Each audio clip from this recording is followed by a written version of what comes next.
Assalamualaikum warahmatullahi wabarakatuh. Pemirsa beriman, Rasulullah Shallallahu Alaihi Wasallam adalah manusia maksum yang terjaga dari dosa.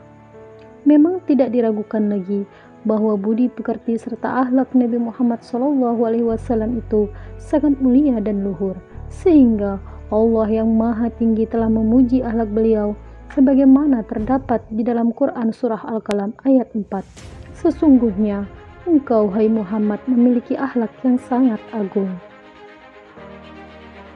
Dan di dalam surat Al-Ahzab ayat 21, sesungguhnya telah ada pada diri Rasulullah itu uswah hasanah, suri tauladan yang baik bagimu, yaitu bagi orang yang mengharap rahmat Allah dan kedatangan hari kiamat, dan dia banyak menyebut Allah. Begitu mulianya akhlak Rasulullah Shallallahu Alaihi Wasallam dan nyaris tanpa celah, sehingga dijadikan suri tauladan bagi kita semua. Lantas, benarkah bahwa Nabi Shallallahu Alaihi Wasallam pernah bermuka masam? Dan apa yang menyebabkan Allah menegur Nabi Shallallahu Alaihi Wasallam di dalam surat Abasa? Inilah ulasannya.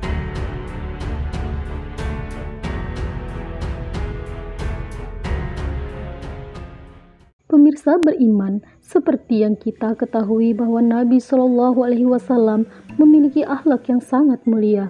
Namun dalam beberapa situasi mungkin saja beliau keliru, tapi kekeliruan itu tidak akan dibiarkan dan pasti ditegur oleh Allah Subhanahu wa Ta'ala. Surat Abasa adalah surat yang ke-80 yang artinya bermuka masam. Surat ini adalah surat Makkiyah yang diturunkan pada fase Mekah. Surat ini diawali dengan teguran dari Allah Subhanahu wa Ta'ala kepada Nabi Muhammad Shallallahu Alaihi Wasallam. Dengan sebab inilah, sebagian orang menganggap suatu hal yang baik untuk tidak membaca surat ini, karena isinya yang berupa teguran kepada Nabi Shallallahu Alaihi Wasallam. Namun pada kenyataannya, justru isi surat ini meninggikan kemuliaan Nabi Muhammad Shallallahu Alaihi Wasallam, dan surat ini menunjukkan betapa dekat Allah Ta'ala dalam mencermati perilaku Nabi Shallallahu Alaihi Wasallam. Dalam surat Abasa, Allah Subhanahu wa Ta'ala berfirman, "Dia Muhammad berwajah masam dan berpaling." Abasa dalam istilah bahasa Arab adalah menggabungkan antara yang ada di antara dua kening. Dalam bahasa Indonesia dikenal dengan istilah mengerutkan dahi. Nabi Shallallahu Alaihi Wasallam mengerutkan dahinya, bermuka masam, dan juga berpaling menolehkan wajahnya melihat ke arah yang lain. Apa yang menyebabkan Nabi Shallallahu Alaihi Wasallam berpaling? Allah Subhanahu wa Ta'ala berfirman, "Karena seorang buta telah datang kepadanya." Seluruh ahli tafsir sepakat bahwasanya sebab turunnya ayat ini adalah kisah tentang seorang sahabat yang buta bernama Abdullah bin Ummi Maktum radhiyallahu anhu, yang ketika itu datang menemui Nabi Shallallahu Alaihi Wasallam. Pada saat itu, Nabi Shallallahu Alaihi Wasallam sedang berdakwah kepada para pembesar Quraisy yang memang Nabi harapkan mereka untuk masuk ke dalam agama Islam. Dalam tafsir At-Tabari datang berbagai macam riwayat tentang nama-nama pembesar Quraisy tersebut. Sebagian riwayat menyebutkan mereka adalah Utbah bin Rabi'ah, Abu Jahal bin Hisam, Al-Abbas bin Abdul Muttalib. Sebagai riwayat menyatakan Nabi sedang mendakwahi Umayyah bin Khalaf, dan riwayat yang lain menunjukkan Nabi sedang mendakwahi Ubay bin Khalaf. Tatkala Nabi Shallallahu Alaihi Wasallam sedang berkonsentrasi mendakwahi para pembesar Quraisy, tiba-tiba datanglah Abdullah bin Ummi Maktum yang buta dan memotong pembicaraan Nabi Shallallahu Alaihi Wasallam. Dia berkata, "Ya Rasulullah, berikanlah petunjuk kepadaku."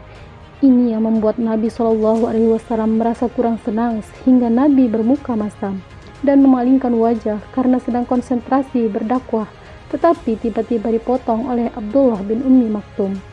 Merasa keinginannya tidak ditanggapi oleh Nabi Shallallahu Alaihi Wasallam, akhirnya seorang sahabat buta tadi bangun dan kemudian ia pulang.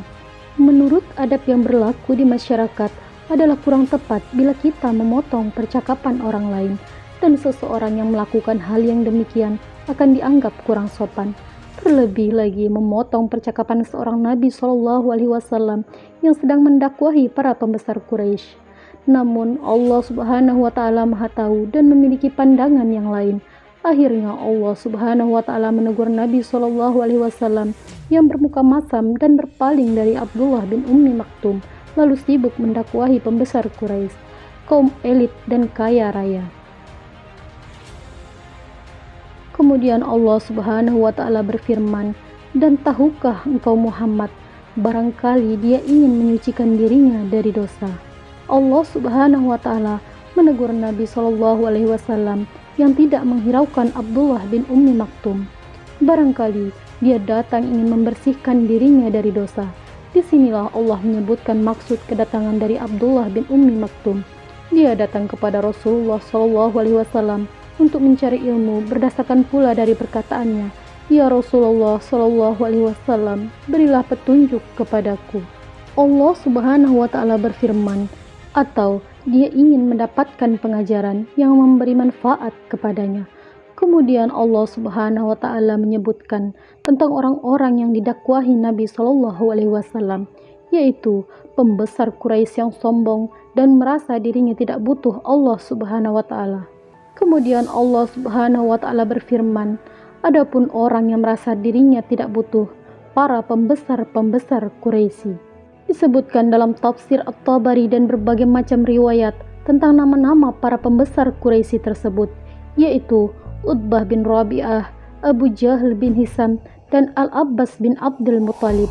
Sebagian riwayat menyebutkan mereka adalah Umayyah bin Khalaf, Ubay bin Khalaf, Utbah bin Rabi'ah, Abu Jahal bin Hisam, dan orang-orang kafir lainnya yang memiliki pengaruh yang besar serta kaya raya. Lalu Allah Subhanahu wa Ta'ala berfirman, malah engkau memberi perhatian kepadanya. Allah Subhanahu wa Ta'ala menegur cara Nabi Shallallahu Alaihi Wasallam berdakwah. Mengapa orang kafir lagi sombong itu yang merasa tidak butuh dengan dakwah Rasulullah Shallallahu Alaihi Wasallam, tetapi Rasul Shallallahu Alaihi Wasallam malah datang mendekatinya. Padahal ada orang yang datang langsung kepada Nabi Shallallahu Alaihi Wasallam dan meminta pengajaran, tetapi beliau malah menjauhinya. Kemudian Allah Subhanahu wa Ta'ala berfirman, padahal tidak ada celah atasmu kalau dia tidak mensucikan diri atau beriman. Tidak ada dosa pada diri Nabi jika mereka para pembesar Quraisy tetap pada kekafirannya. Nabi hanya berdakwah, perkara hidayah hanya di tangan Allah Subhanahu wa Ta'ala. Kemudian Allah Subhanahu wa Ta'ala menyebutkan tentang sahabat yang buta, yaitu Abdullah bin Ummi Maktum. Dan adapun orang yang datang kepadamu dengan bersegera untuk mendapatkan pengajaran, sedang dia takut kepada Allah. Di dalam surat ini digambarkan terdapat 3 sifat kebaikan Abdullah bin Ummi Maktum, yaitu yang pertama, Abdullah mendatangi Nabi SAW secara langsung meskipun dengan keadaan fisiknya yang buta. Kedua, dia datang dengan penuh semangat untuk mendapatkan pengajaran dan mensucikan diri. Dan yang ketiga, dia takut kepada Allah.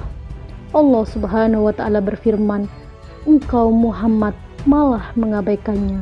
Di dalam tafsir Al-Baghawi, setelah kejadian itu, jika Abdullah bin Ummi Maktum datang kepada Rasulullah Shallallahu Alaihi Wasallam, maka beliau menyambutnya dan berkata, apakah ada keperluanmu? Rasulullah Shallallahu Alaihi Wasallam juga memuliakan Abdullah bin Ummi Maktum. Dalam tafsir At-Tabari dan tafsir Al-Baghawi disebutkan, dalam 2 kali peperangan Rasulullah Shallallahu Alaihi Wasallam menjadikan Abdullah bin Ummi Maktum sebagai kepala Madinah atau yang menguasai kota Madinah. Demikian juga dalam tafsir Ibnu Katsir, Nabi Shallallahu Alaihi Wasallam menjadikan Abdullah bin Ummi Maktum sebagai tukang azan subuh, yaitu azan yang kedua, meskipun beliau tidak bisa melihat fajar. Beliau hanya akan azan kalau ada yang memberitahu bahwa fajar sudah terbit. Semua ini dilakukan oleh Nabi Shallallahu Alaihi Wasallam dalam rangka menghargai Abdullah bin Ummi Maktum.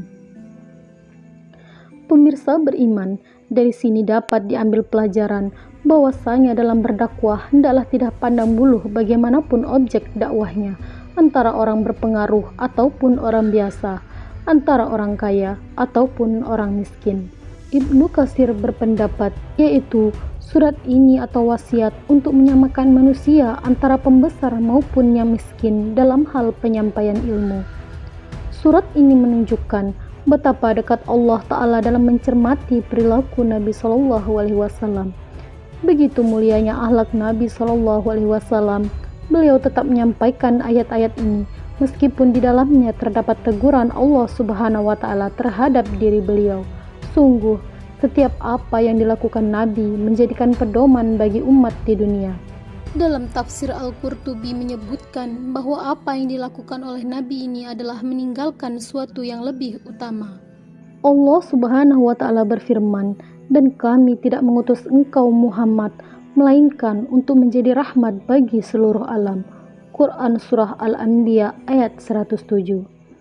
Pemirsa beriman, jangan lupa klik like, subscribe, dan share video ini untuk berbagi informasi seputar Islam. Wassalamualaikum warahmatullahi wabarakatuh.